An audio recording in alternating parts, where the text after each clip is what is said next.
Hey guys, so this is an updated version of how to use and utilize our playable builder. So there are two use cases that I will be showing you. One of that is how to use the builder to build something from scratch, and the second use case is if you have activated the builder, you can actually customize already existing templates in a more advanced way than with the regular packages with the templates. So let's start something from scratch. Usually, what you do with the builder is there are a couple of operations. First, there is something, let's call it on a scene level. So I want to create additional scenes. So let's create a game where there will be actually a welcome scene. There will be some scene with the game. So let's call it a game scene, and let's call it the last scene will be an end card. We can create separate winning, separate losing. We can create free game scenes. I don't know what so there is no limitations here, but just for this simple example, this will be what we are trying to create. Now, as you can see, everything is same as in our templates. It's basically same layout, same UI, same things, but it's just empty. So first, how these things work, they work on game objects. So game objects is a library of objects very similar to the templates one that we release every week. So new and new games can be created. And you need to pick from those and basically combine them in your liking and create whatever you would like to create. So usually the first game object that I create when I'm creating some game is a background. So I can choose between an image and a color. Let's do it simple and choose a color. What I would do now is I would copy and paste this game object to the other scenes. So now all my scenes have the same background. Obviously, they can have a different one. So for example, this game scene can have a, let's say, dark bluish one. If I want to, it can have an image, it can be anything. Right. Another thing, okay, so this first scene is called the welcome scene, so it will be some sort of welcoming, right? So let's do just a simple text. I will not modify fonts and this stuff, but I will just show you, okay, welcome, let's play a game. I can modify some sort of basic behavior of the text. I can set up this grid so I can easily place the text, and I don't like the stroke there. And I will do the same for the landscape version. So this is nicely centered right now, and this right here. Okay, I will also modify the general font, so I don't need to change the font for each text, but it will be like one font used for all of them. So this is here in general properties. So what I achieved now is I have got a basic welcome scene, and I want this scene to do nothing basically. I just want to run certain time and then point the user to this game scene. So now here these scene actions are the important part. So I don't have to do anything else because obviously there is no action. Only thing I need to set is that when the scene is initialized, so when it started, go to a start scene, which is called a game. So after the scene starts, go to a second scene, and I will add a delay, let's say quarter of a second, so it will be very fast and safe. And that's basically it. If I now play the playable, quarter of a second passed, and I'm on the other scene. So that will be my very simple first scene. On the second scene, let's add some how you combine different elements together. So let's say I will put a simple memory game. I will customize it a little bit, obviously. So let's use this as style background, and I will add 8 cards. I can make it like almost like a full screen, like this. And on the cards themselves, I will use our items. So there will be hearts, there will be money, there will be a star, and the fourth pair will be lemon. Right. In this specific game object, so same as in templates, every game object has different settings, so I cannot obviously do a demo for all of them. This demo is mostly to show you how you can connect all of those. So let's do particle animation as a next step. So there will be basically 2 particle animations, which means that it will be some, I can preview it, so it will look like this. And I want to have another one on some sort of different place, so let's say here. And what I need to do now is to say to the memory game that every time I don't want to play against computer, so every time I will turn a card, let's explode this particle effect. And let's also do one more thing, because I see that here specifically there's a setting like how much in how many turns I need to win. So let's set it to 10, and I will show you what I can do with that. So let's add just a simple text here with the text 10. And again, I will just get rid of the stroke.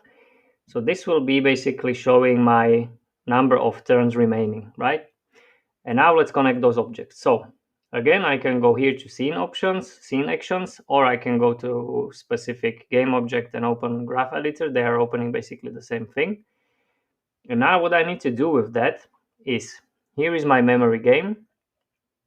Here is exploding particle 1, exploding particle 2, and here is the text, the number 10, if you remember. So every time the every time the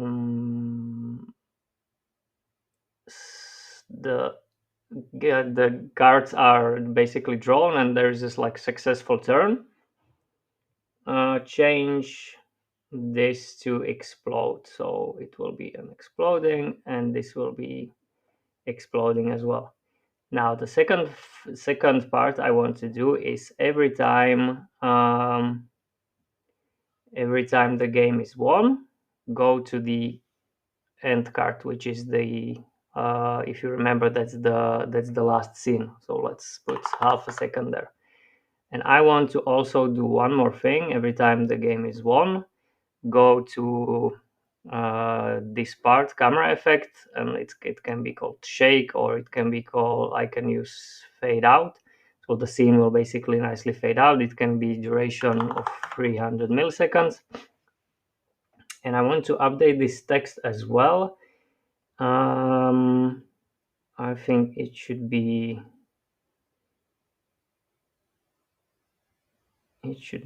fail score. So it's a fail score, but one more thing I need to change is that this will be a counter from 0 to 10. So basically this is like how many failed attempts the user have, just to simplify it a little bit. So now when I connected all of the parts, every time the unsuccessful part is made, the unsuccessful turn is counting. Every time the successful one will happen, the animation happens as well, and the counter is not doing anything. And let me try to finish the whole game. And now there was this fade out animation, and I ended up on the last scene. On the last scene, usually what you do is you can just customize it as you would with any other end card. So there will be a button, there will be, let's say, an animation, and there will be a text effect.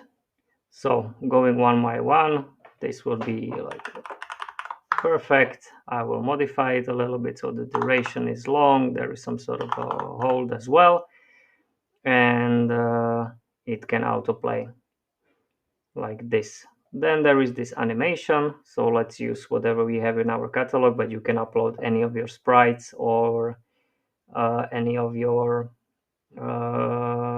GIFs, so it can be something like this kind of a thing.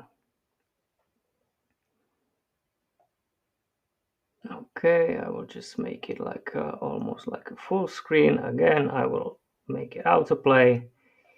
And the last part is the button. So on the button part, I will just use any of those that we have and say like install.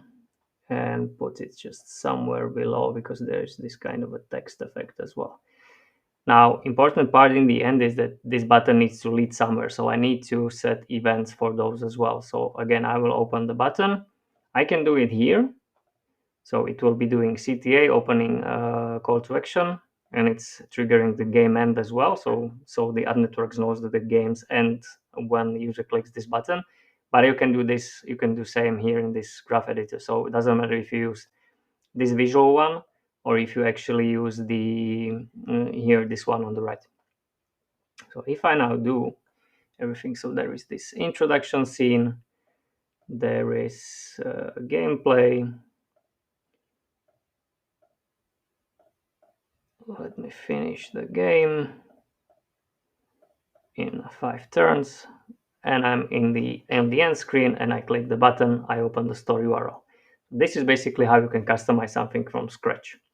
But as I mentioned in the beginning, there is another use case with Playable Builder, and that is modifying the existing template. So whichever I will choose, I can modify it in the same way in a more simple, let's say, manner. So let's pick something that is very simple.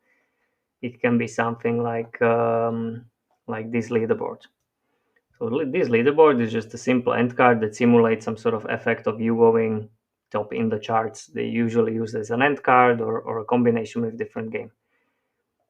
And now I can do two things. I can either just customize this as a regular template, like exchanging assets and everything, but I can add the game objects as well here, which I'm not allowed to do if I don't have the builder. So for example, a lot of our customers needs to add let's say some legal text. So it can be legal text, blah blah blah, that I want to be there, or maybe I don't want to be there, but some legal is forcing me to have it there all the time because I'm kind of app that needs to have this kind of text always visible. And again, you can modify fonts, colors, and everything. But as you can see, I simply added this kind of legal text anywhere I want to. Yeah, I want to have it somewhere in the let's say below the button, and so on and so on. So this is like the very first modification that you can add game objects to already existing scenes. But again, to the same template that is already existing, I can add another scene, which I will add before that. And I can have this kind of end card as a second scene. That's fine. But also, I will copy background here, and I will add a simple game here. So it can be, for example, a puzzle game. For this puzzle game, I will just upload an image, which can be a nice one like this one.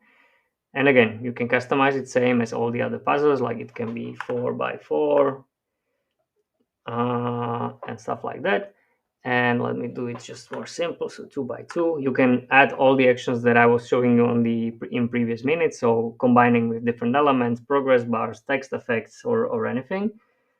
But let me just do this. So basically I need to finish this, and here in the events I need to tell to this game that okay, when you will start, when you win the game, so when you successfully finish the puzzle game, open the scene um, uh, with the ranking, with the leaderboard, and also let's say fade out, so we can again have some sort of animated transition between those two scenes.